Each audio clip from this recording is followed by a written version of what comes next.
Friends, good morning. ગઈ વખતે આપણે સ્વાધ્યાય 2.4 સુધી શીખી ગયા છીએ. આજે આપણે સ્વાધ્યાય 2.5 શીખીશું. તેના પહેલાં કેટલાક નાનકડા કોન્સેપ્ટ એને આપણે ક્લિયર કરી દઈએ. અહીં એક દશાંશ સ્થળવાળી રકમ હું લખું છું અને આપણે તેના સ્થાનને ઓળખીશું. અહીં એક રકમ છે 234 ગુણ્યા 567. આ જે રકમ છે તેને જરા આપણે સમજી લઈએ તો તેના આધારે 2.5 તમારા માટે ખૂબ જ ઇઝી થઈ જશે. અહીં 2, 3, 4 આ જે રકમ છે તેને આપણે 234 પછી આ જે પોઈન્ટ છે અને આ 567 આપેલા છે તો 234 એટલે અહીં આ 200 એટલે કે આ 100ના સ્થાને છે, આ દશકના સ્થાને છે અને આ જે છે 4 એ એકમના સ્થાને છે. બેની સ્થાન કિંમત જો તમને પૂછવામાં આવે તો 200નું વાંચન થાય છે, તેથી 2 એ 100ના સ્થાને છે તો તેની સ્થાન કિંમત થશે 200. 3 દશકના સ્થાને છે તો 3ની સ્થાન કિંમત 3 દાન 30 થશે અને 4 એ એકમના સ્થાને છે તો તેની સ્થાન કિંમત થશે 4 એકા 4. તો આ રીતે તમે સ્થાન કિંમત શોધી શકશો. હવે દશાંશ પછી 0.5 જે છે 0.5, 0.56 અને 0.567 તો અહીં આપણે 234 જે પૂર્ણાંક તરીકે છે તેને હાલ નથી લીધા, પરંતુ 0.5, 0.56 અને 0.567 આ જે છે 0.567 તેને કંઈક આવી રીતે લીધા છે અને તેના પર્ટિક્યુલર આ અંકની સ્થાન કિંમત આપણે શોધવાનો પ્રયત્ન કરીશું. તો અહીં 5 જે છે એ દશાંશ સ્થળે છે તો આપણે તેને 5/10 આ તેની સ્થાન કિંમત લખી શકશું. અહીં 6 એ શતાંશ સ્થળે છે તેથી તેની સ્થાન કિંમત થશે 6/100 અને અહીં 7 એ સહસ્ત્રાંશ સ્થળે છે તેથી 7/1000 લખીશું અને આ થશે અહીંની 7ની સ્થાન કિંમત. અહીં જે 567 હતા તો 567 પૈકી 7ની સ્થાન કિંમત થશે 7/1000, 7 સહસ્ત્રાંશ. હવે આ જે કોન્સેપ્ટ છે તેના આધારે આપણે 2.5નું સોલ્યુશન કરતા જઈશું. તો ચાલો આપણે શરૂ કરીએ. પ્રશ્ન 1, કઈ સંખ્યા મોટી છે તે જણાવો. અહીં દરેકમાં 2 સંખ્યા આપી છે અને આપણે તે પૈકી સંખ્યાઓની ઓળખ કરીને તેના સ્થાનની ઓળખ કરીને કઈ સંખ્યા મોટી છે તે જણાવવાનું છે. અહીં 0.5 કે 0.05 આપેલા છે. દશાંશના સ્થળે 5 છે અને અહીં દશાંશના સ્થળે 0 છે. તો કઈ સંખ્યા મોટી થશે? 5 અને 0 પૈકી દશાંશના સ્થળે સંખ્યા 5 એ મોટી સંખ્યા છે તેથી 0.5 એ મોટા છે 0.05 કરતા. બીજી રકમ 0.7 કે 0.5 દશાંશના સ્થળે અહીં 7 છે અને અહીં 5 છે તો 7 એ 5 કરતાં મોટી રકમ છે તેથી 0.7 એ 0.5 કરતાં મોટા થશે. હવે અહીં 7 કે 0.7 આ રકમ આપેલી છે. 7 એ એકમના સ્થળે છે. આ જે રકમ છે તેમાં કોઈ દશાંશવાળી રકમ છે નહીં. આ 7 એ એકમના સ્થાને છે અને 0.7માં એકમના સ્થાને 0 છે તો 7 અને 0 પૈકી 7 એ મોટી રકમ છે તેથી 7 મોટા છે 0.7 કરતા. 1.37 કે 1.49 આ રકમને ધ્યાનથી જોઈશું તો આપણને જાણ થશે કે એકમના સ્થાનની રકમ સરખી છે. તો ત્યારબાદની આપણી દશાંશના સ્થાનની રકમને આપણે જોઈશું. 1.37માં દશાંશના સ્થાને 3 છે અને 1.49માં દશાંશના સ્થાને 4 છે તો આ 2 પૈકી 4 એ મોટી રકમ છે તેથી કહી શકાય કે 1.37 કરતાં 1.49 મોટા છે. 2.03 કે 2.30 અહીં એકમનું સ્થાન સરખું છે 2 અને 2. દશાંશના સ્થળે એટલે કે પોઈન્ટ પછીના પ્રથમ અંકે અહીં 100 છે અને આ રકમમાં દશાંશના સ્થળ પછી 3 છે. તો દશાંશના સ્થળે અહીં 0 અને 3 પૈકી 3 એ મોટી રકમ છે. તેથી આપણે કહી શકીશું કે 2.03 એ 2.30 કરતાં નાના છે, એટલે કે 2.30 મોટા છે. ત્યારબાદની રકમ છે 0.8 કે 0.88. હવે અહીં જે 0.8 છે તેને આપણે 0.80 થી પણ દર્શાવી શકીએ. જો 0.80 થી આપણે દર્શાવીએ છીએ તો અહીં દશાંશના સ્થળના અંક સરખા છે, પરંતુ શતાંશના સ્થાને અહીં 0 આવશે અને 0.88માં શતાંશના સ્થાને 8 આવશે. તેથી તે બે પૈકી 0 અને 8 પૈકી 8 એ મોટા થાય છે. તેથી 0.8 કરતાં 0.88 એ મોટી રકમ છે. પ્રશ્ન 2 તરફ આગળ વધીએ. દશાંશનો ઉપયોગ કરીને રૂપિયામાં રૂપાંતર કરો. અહીં જે જુદી જુદી રકમ છે તે રકમને આપણે જો પૈસામાં હોય તો ત્યાં આપણે તેને રૂપિયામાં રૂપાંતર કરવાનું છે. તો 1 રૂપિયો બરાબર 100 પૈસા થાય. તો 1 પૈસા બરાબર 1/100 થાય. જ્યારે આ 7 પૈસા છે, 1 પૈસાને આપણે રૂપિયામાં કન્વર્ટ કરવા 1/100 વડે ગુણવા પડે. તો 7 પૈસાને રૂપિયામાં કન્વર્ટ કરવા માટે આપણે 7ને 1/100 વડે ગુણીશું. તો અહીં આપણને મળશે 7/100 એટલે કે 0.07. અને આપણે શેમાં રૂપાંતર કર્યું છે? રૂપિયામાં. તો આપણો એકમ થશે રૂપિયા. બીજી રકમ છે 7 રૂપિયા 7 પૈસા. અહીં આ જે છે તે રૂપિયામાં જ છે, તેથી આપણે તેને કન્વર્ટ કરવાના નથી. પરંતુ અહીં જે બીજા 7 પૈસા આપ્યા છે તો આપણે તેને આ રીતે રૂપિયામાં કન્વર્ટ કરીશું. તેથી આપણે સ્ટેપ કંઈક આવી રીતે મૂકવાના થશે. 7 રૂપિયા વત્તા આગળના જે પદને કંઈ નથી કરવાનું, પાછળનું આ જે પદ છે એને આપણે આ સ્ટેપથી રૂપિયામાં કન્વર્ટ કરીશું. 7 જે પૈસા છે તેને 1/100 થી મલ્ટીપ્લાય કરીશું. 7 રૂપિયા વત્તા 7/100 રૂપિયા.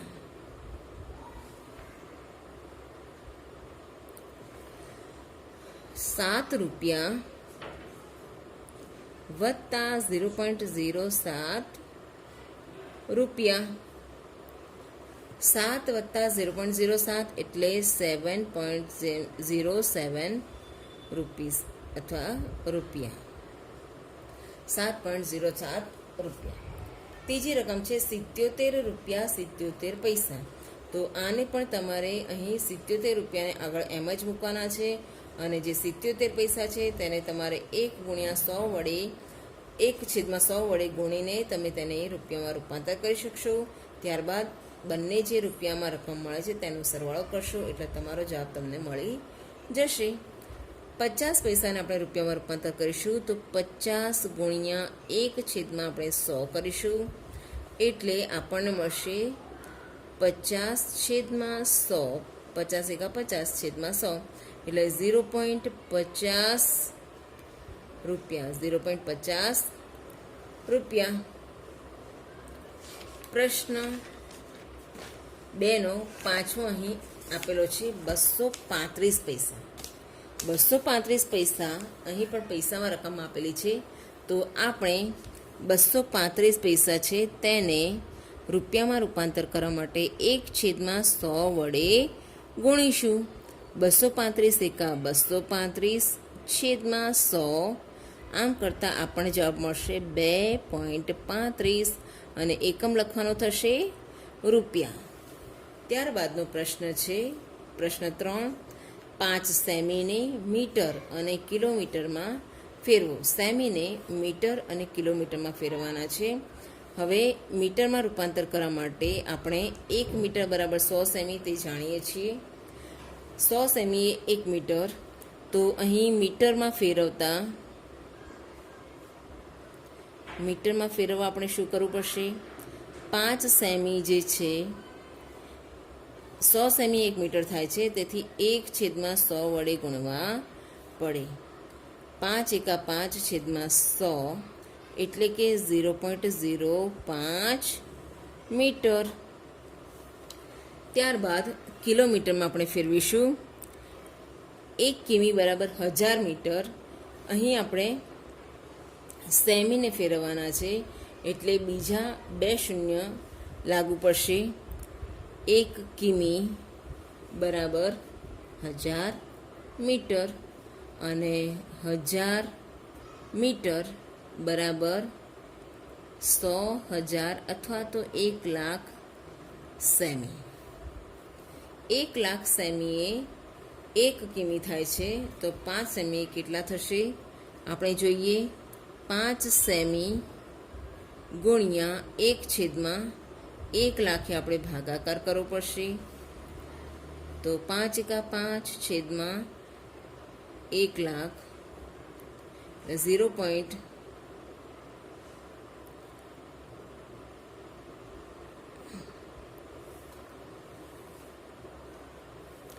0.00005 કિમી જવાબ આપણને મળશે. 35 મીમીને સેમી, મીટર અને કિલોમીટરમાં ફેરવો. અહીં 1 સેમી બરાબર 10 મીમી થાય છે. 1 સેન્ટીમીટર બરાબર 10 મિલીમીટર થાય. તો 35 મીમી છે તેને સેન્ટીમીટરમાં ફેરવવા માટે 1/10 વડે ગુણવા પડે. 35 એકા 35 છેદમાં 10 એટલે કે 3.5 સેમી આપણને જવાબ મળે. 3.5 સેમી. અહીં 10 વડે 1 દશાંશ વડે ગુણવાનું કારણ એ છે કે 10 મિલીમીટરે 1 સેમી થાય છે, તેથી 1 દશાંશ વડે આપણે ગુણ્યા. હવે 1 મીટર બરાબર 100 સેમી થશે અને 1000 મીમી થશે. તેથી 35 મિલીમીટરને મીટરમાં ફેરવવા માટે 1/1000 વડે ગુણવા પડે. તો 1000 વડે ગુણવાથી 1/1000 વડે ગુણવાથી આપણને મળશે 0.035 સેમી. 35 એકા 35 અને છેદમાં 1000 0.035 સેમી. તે જ રીતે કિલોમીટરમાં ફેરવતી વખતે 1 કિમીના 1000 મીટર, 1000 મીટરના 100 સેમી અને 100 સેમીના 1 સેમીના 10 મીમી. તો 35 મિલીમીટરને આપણે 1/, મિલીમીટરના 1 શૂન્ય, સેન્ટીમીટરના 2 શૂન્ય, મીટરના 3 શૂન્ય, આ રીતે તમારે 10 લાખ વડે તમારે ભાગાકાર કરવો પડે ત્યારે તેને કિલોમીટરમાં તમે રૂપાંતર કરી શકશો. 35 એકા 35 છેદમાં 10 લાખ. 1 2 3 4 5 6 તો 0.123 4 6 દશાંશ કાપવાના છે, જે પૈકી 2 અંક છે તેથી 4 શૂન્ય મૂકવા પડશે અને 0.00035 કિલોમીટર જવાબ મળશે. આગળનો પ્રશ્ન છે કિલોગ્રામમાં દર્શાવો. કિલોગ્રામમાં દર્શાવવા માટે પહેલી રકમ છે 200 ગ્રામ. 200 ગ્રામને કિલોગ્રામમાં દર્શાવતી વખતે આપણે એકમની તુલના યાદ કરીશું કે 1 કિલોગ્રામ બરાબર 1000 ગ્રામ. તો 200 ગ્રામને આપણે 1/1000 વડે ગુણવા પડે. 1000 ગ્રામે 1 કિલોગ્રામ થાય છે, માટે 200 ગુણ્યા 1/1000 એટલે 200/1000. 200/1000 કરવાથી આપણને શૂન્ય કટ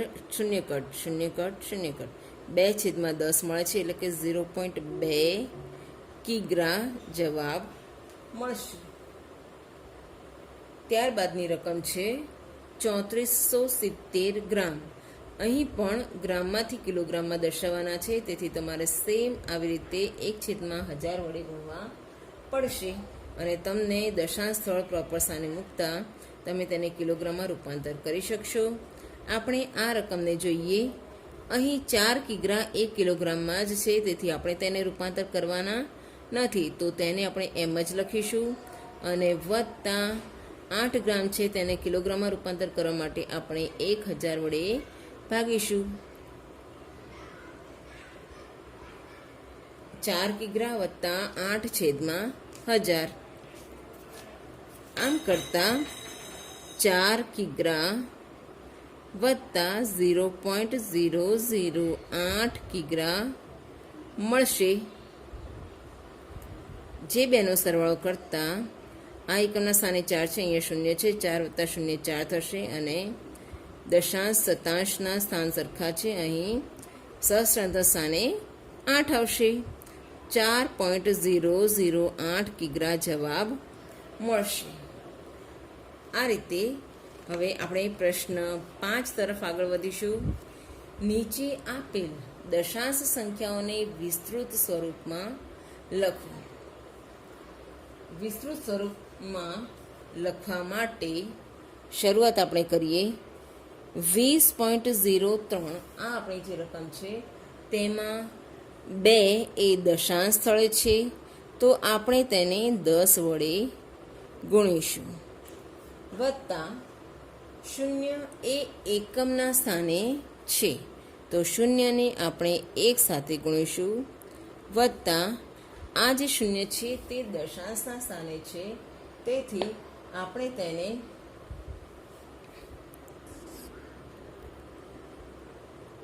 1/10 વડે ગુણીશું.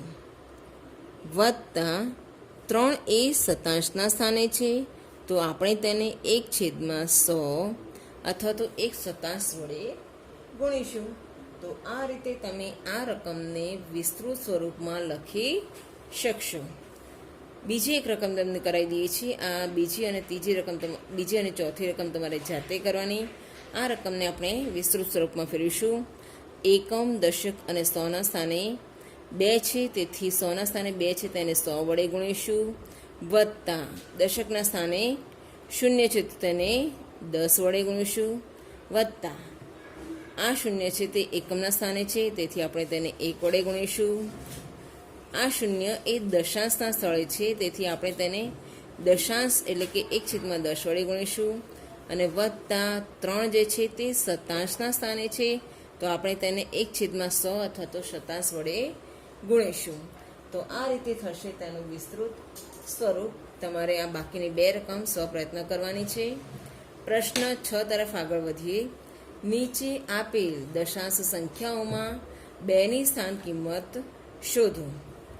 પહેલી રકમ છે 2.56, જેમાં 2 એ એકમના સ્થાને છે, તો અહીં આપણે તેનું સ્થાન લખીશું અને સ્થાનના આધારે આપણે તેની સ્થાન કિંમત લખી શકશું. 2.56માં 2 એ એકમના સ્થાને છે, તેથી આપણે 1 વડે ગુણીશું. 2 એકા 2, 2ની સ્થાન કિંમત થશે 2. 21.37માં 2 એ એકમ અને દશક એટલે કે દશકના સ્થાને છે, તો 2 ને દશક એટલે કે 10 સાથે ગુણતા આપણને સ્થાન કિંમત મળશે 20. ત્યારબાદની વાત છે 10.25ની, જેમાં 2 એ દશાંશ સ્થળે છે. કયા સ્થળે છે? દશાંશ સ્થળે. તો આપણે તેને 2, આ જે 2 છે તેને દશાંશ સાથે એટલે કે 1/10 સાથે ગુણવા પડે. તો 2/10 કરતાં આપણે 0.2 જવાબ મળશે. ત્યારબાદ 9.42માં 2 એ દશાંશ અને શતાંશ એટલે કે શતાંશના સ્થાને છે, તો તે 2ને આપણે શતાંશ વડે ગુણવા પડશે. 1/10 વડે ગુણતા આપણને 2/10 1/100 વડે ગુણતા આપણને 2/100 મળશે. તો તેની સ્થાન કિંમત થશે 2 શતાંશ. 2 શતાંશના સ્થળે છે, તેથી 2 શતાંશ જવાબ મળશે. 63.352માં 2 એ સહસ્ત્રાંશના સ્થળે છે. સહસ્ત્રાંશના સ્થળે હોવાથી તેની સ્થાન કિંમત પણ થશે 2 સહસ્ત્રાંશ. તો આ રીતે તમે કોઈ પણ અંકની સ્થાન કિંમત શોધી શકશો. ત્યારબાદનો આગળનો પ્રશ્ન આપણે પ્રશ્ન 7 લઈએ છીએ. પ્રશ્ન 7ની આ રકમનું આપણે વાંચન કરીશું.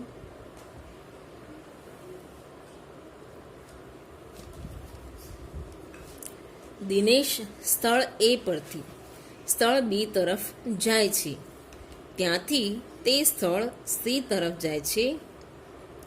એનું અંતર B થી 7.5 કિમી છે.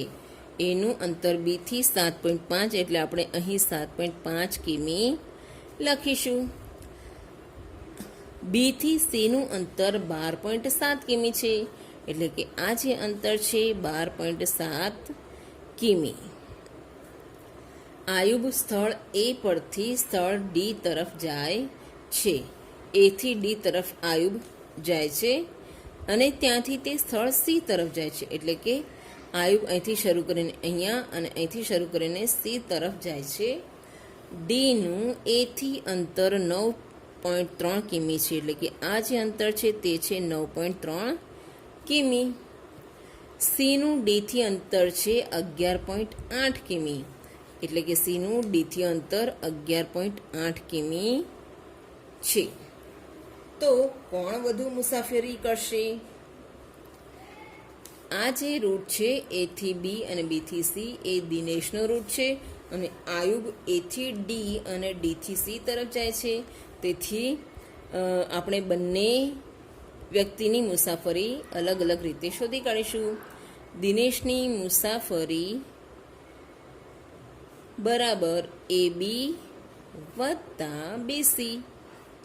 AB છે 7.5 કિમી વત્તા BC છે 12.7 કિમી. અહીં આપણે આ બંને અંકોનો સરવાળો કરવાનો છે, તો આપણને મળશે 20.2 કિમી. દિનેશની મુસાફરી થશે 20.2 કિમી. હવે આપણે આયુબની મુસાફરી શોધવાની રહેશે. આયુબની મુસાફરીનો રૂટ છે AD, A થી D અને વત્તા D થી C. A થી D નું અંતર છે 9.3 કિમી અને D થી C નું અંતર છે 11.8 કિમી. આ બંનેનો સરવાળો કરતાં આપણને મળશે 21.3 કિમી. 21.1 કિમી આપણને મળશે. હવે અહીં દિનેશની મુસાફરી છે 20.2 અને આયુબની મુસાફરી થાય છે 21.1. તો આ બંનેની સરખામણી કરતાં આપણને 21.1 એ 20.2 થી મોટા જણાય છે. તેથી આપણે કહી શકીએ કે આયુબે વધુ મુસાફરી કરી. આયુબે વધુ મુસાફરી કરી એની તો જાણકારી મળી, પણ કેટલી વધારે છે? તો અહીં 21.1 ઓછા 20.2 આ બાદબાકી આપણે રફકામમાં કરીશું. 21.1 ઓછા 20.2 દસકો લેવો પડશે. દસકો કાપીને 11માંથી 2 બાદ કરતાં 9 અને અહીંયા 0 એટલે કે 0.9 કિમી.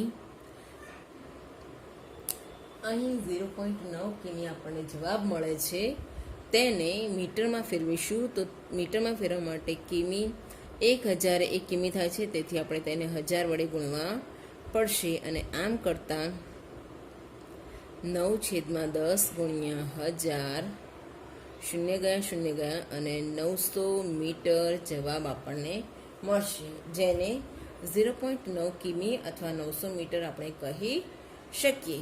તો આયુબે દિનેશ કરતાં 900 મીટરનું વધારે અંતર કાપ્યું છે. પ્રશ્ન 8. શ્યામ 5 કિલોગ્રામ 300 ગ્રામ સફરજન ખરીદે છે અને 3 કિલોગ્રામ 250 ગ્રામ કેરી ખરીદે છે. સરલા 4 કિલોગ્રામ 800 ગ્રામ સંતરા ખરીદે છે અને 4 કિલોગ્રામ 150 ગ્રામ કેળા ખરીદે છે. કોણે વધુ ફળ ખરીદ્યા? તો તેના માટે આપણે શ્યામની ફળોની ખરીદી શોધી કાઢીશું અને તે જ રીતે સરલાની ફળોની ખરીદી આપણે શોધવી પડશે.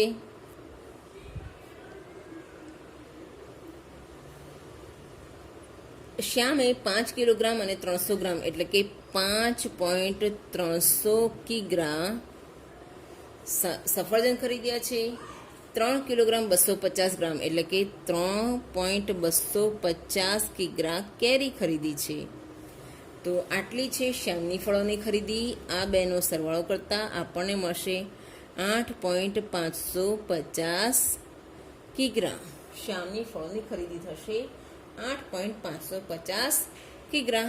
તે જ રીતે સરલાની ફળોની ખરીદી કંઈક આવી રીતે મળશે 4 કિગ્રા 800 ગ્રામ એટલે કે 4.800 કિગ્રા વત્તા 4 કિલોગ્રામ 150 ગ્રામ કેળા એટલે કે 4.150 કિગ્રા.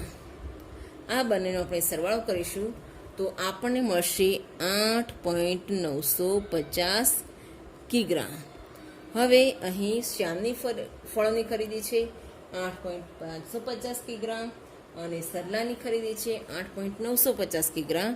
તો અહીં 8.950 એ 8.550 કરતાં વધુ છે.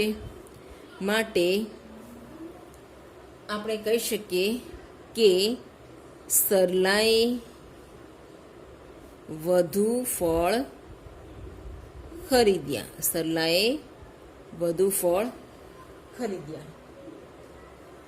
ત્યારબાદનો પ્રશ્ન છે 42.6 કિમી કરતાં 28 કિમી કેટલું ઓછું છે?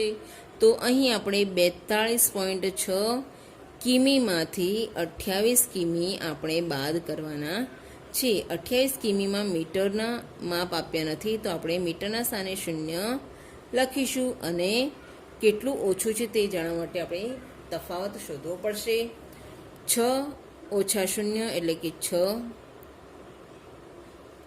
અને અહીં દસકો લેતા 4 કાપીને 3 થશે. 12માંથી 8 ગયા એટલે 4 દશાંશ સ્થળ મૂકવાનો છે. 3માંથી 2 ગયા તો 1 એટલે કે 14.6 કિમી ઓછા છે. તો આપણે અહીં લખીશું 42.6 કિમી કરતાં 28 કિમી એ 14.6 કિમી